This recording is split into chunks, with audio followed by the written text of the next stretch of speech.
Greetings and welcome to Medieval Engineers Update News. That's right, we have had a new update, version 2.006. We've got all sorts of good stuff in this update. Some things that I've really been looking forward to, despite the fact that the game's only been in early access for a week and a bit, but nonetheless, I mean, it's moving along. It's moving along rapidly as I predicted.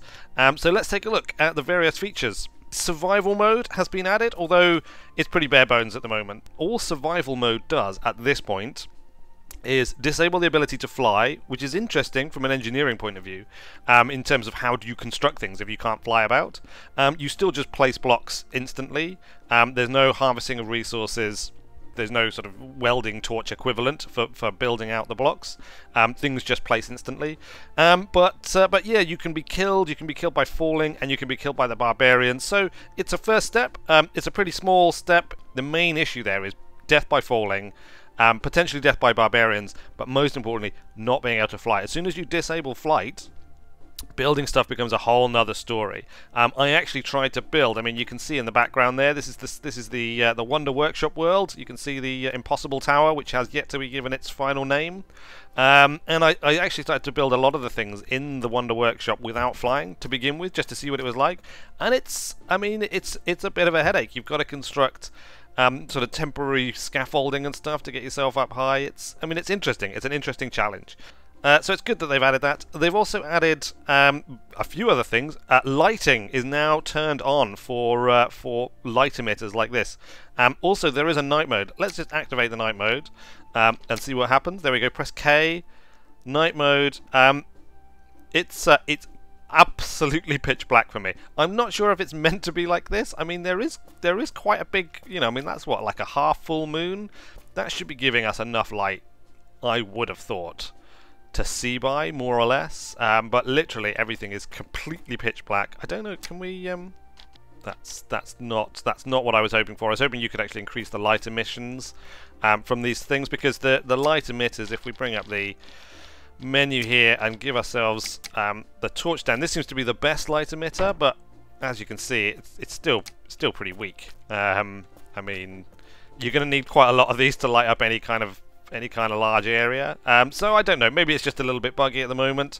I don't know if maybe they kept the light emission down so that you didn't get light penetrating through walls very easily, but I think the lesser of two evils, if that is what's holding them back, is to have light penetrating through walls and not need 100 torches in a room to light it. Or maybe it's realistic. I don't know. It doesn't seem realistic to me. I would have thought if we had a couple of big fires like this burning here, we should be able to see quite a way around. So there you go. K menu allows you to remove fractures as well, which is neat. I think this is like the debris and stuff that gets left behind. So if you need to clear up your world, you now have the option to do so across the whole world or just in a radius around you, and the radius around you is configurable, which is great. Let's go back to day mode because it's better if you can see.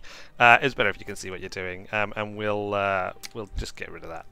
Okay, let's take a look at the new blocks. We've got a sloping block like this, like a ramp, which is nice. That's something we haven't had yet. That's a much more sensible kind of ramp angle if you're talking about sort of, being able to push things up it and stuff.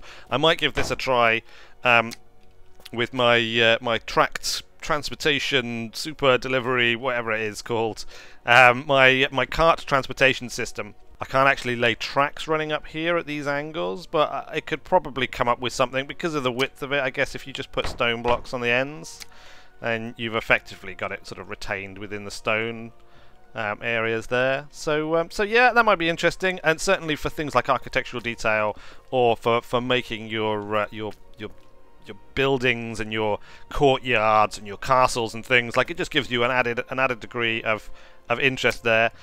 You can also you can rotate these around like on the flat plane, but if you roll the mouse wheel, then it has a vertically standing version as well, so you can use it for basically vertical details on the side of like walls or buttresses or towers. I may well take a look at using this to smooth off some of the edges on the Impossible Tower. I think you can do some quite interesting things, and it merges really nicely, I have to say, with all the other blocks. So you can do kind of like weird things like that what you see, where it's kind of like it's cutting into one of the other merge blocks, one of the other angle blocks. You can do that with the 45-degree angle ones. So yeah, it's a really nice block. It's really nice to see it, and it just adds to the interest and the variety of the things that you can build. But that's not the most important or the most exciting thing, actually, as far as I'm concerned. Perhaps most interestingly of all, in terms of what it'll allow us to do, we've got a couple of new components for building engineered objects, and I've literally only just started toying around with this morning for about an hour or so. So I apologise for the crudeness of these constructions. It's built to try and demonstrate the principle as opposed to necessarily the best way of doing things. Okay, so let's take a look at this new hook block. So this is the same as the rope hook that we already have in terms of its function, but it has an added ability. You press K, it has a release setting. So basically, if the rope that's attached to it enters this cone, then the rope will be released, which has all sorts of potential uses for building automated devices, traps, and probably most obviously a trebuchet-like lobber, which is what I've tried to do here. Not enormously successfully, it has to be said. So there's my release angle. It's pretty big. I think perhaps this should be supposed to be pointing off the top. I'm not entirely sure, but it took me many attempts just to get this working, and working is in inverted commas. It only just works. So the large stone blocks that you can put down, the large stone shot, can be attached by rope to rope attached things. So that's what we've done here. We've just attached it to the releasing rope hook, and if we fire the trebuchet into the forest, this is by the way, we're just on the edge of the unnamed forest. There have been a couple of name suggestions. One was, I think, Fendark Forest, and the other was the Emerald Forest. Both are good suggestions. Fendark has got 2 votes at the moment. Emerald Forest just the 1. But there is still all to play for. So if you want the forest to be named either Fendark Forest or the Emerald Forest, or if you have another suggestion you'd like to throw into the ring, then leave a comment below. Let us know, and we will name this forest the forest which holds the barbarian hordes at bay at the moment. And likewise, Impossible Tower, yet to be named. So there was a name suggestion for Towering Intellect, which I quite like, but I'm a little bit concerned that it might be might make me sound a little egotistical. I don't know. Maybe not. Maybe I'm being paranoid there. But naming your one of your constructions the Towering Intellect might be, I don't know. It might come across a bit weird. But it's a great name actually for a tower. And if I was perhaps slightly more reassured about that, then Towering Intellect I think is a pretty strong contender. So we'll see. Let me know, what do you think? Towering Intellect, is that a good name for the tower, or do you have a better name? And for the forest as well, obviously, Fendark Forest, the Emerald Forest, or something else. Let me know. Great. Let's fire this thing. So behold the awesome power that is Weird Wizard's first trebuchet-like lobbing device. Here we go. All we have to do is release this rope, and off it goes! Look at that! Look how far it fired!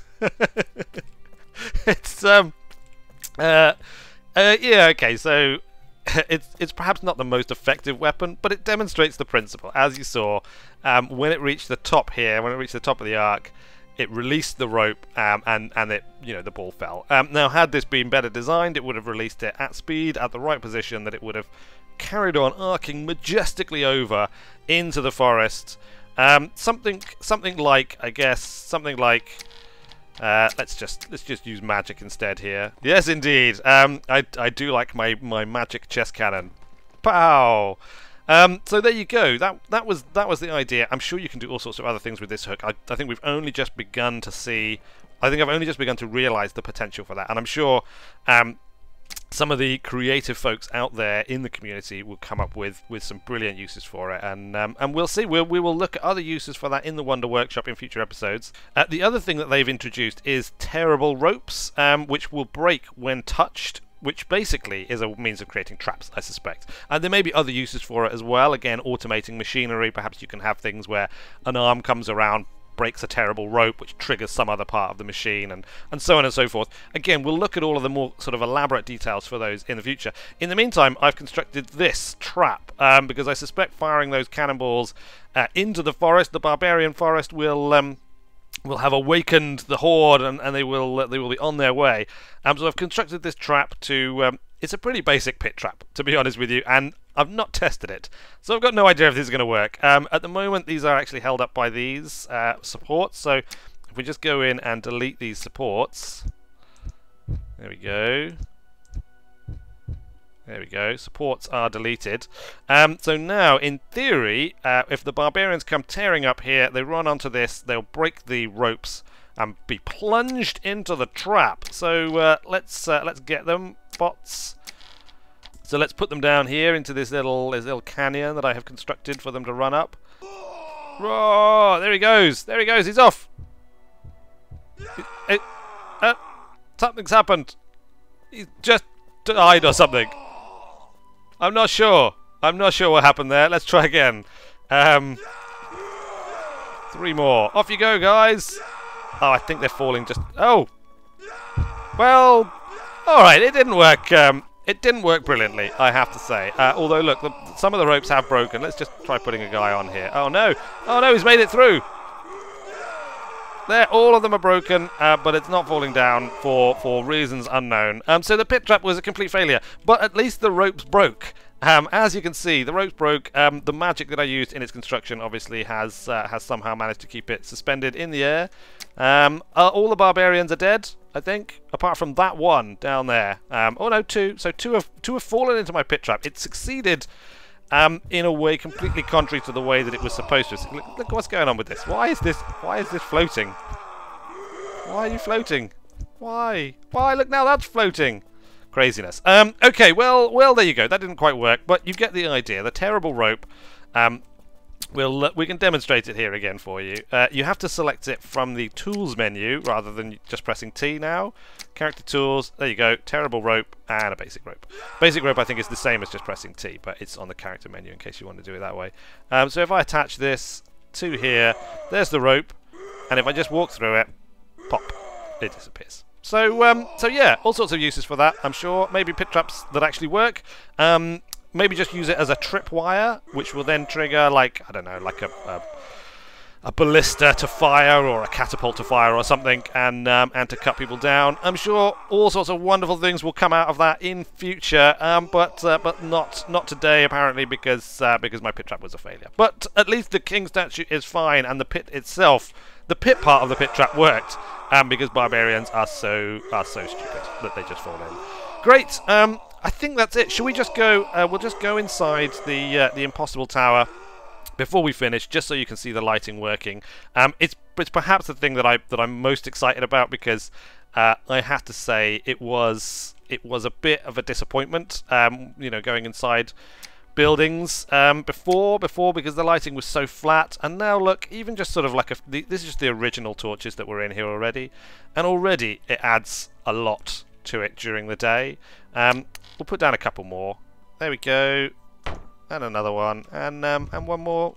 Oh, there we go. And one more in the back here. There. Very nice. Very nice. See, it just brightens up the interior. Adds a bit more interest and variety when you've got these little pools of light. If we put it into night mode again, the ultra dark night mode, as you can see, like I said, it's just the radius on these torches. They must be bugged. It must be bugged, because sometimes it's actually quite large, but right now it doesn't seem to be at all. So I'm sure there will be plenty of fixes and other things to come that will improve the lighting and make night mode something other than just jet black, jet inky black darkness. For the time being, let's just assume that that Weird Wizard decides that he's going to snuff out all light and cast a magical darkness. Are you ready for this? Magical darkness! Right, well, I think that's pretty much it for the update. Like I say, survival mode, great. New blocks, fantastic. Lighting, good start. Hopefully that will improve some more. I'm sure the community will come up with all sorts of fantastic designs. The best of those I will happily showcase off in the Wonder Workshop. If anybody wants anything shown off, just let me know. And of course I'll be trying to come up with my own, hopefully slightly more successful designs than and the trebuchet of extreme short-rangedness, and the pit trap of complete lack of function. Great. All right. Well, I have been Weird Wizard. Thanks a lot for watching, guys, and I will see you later.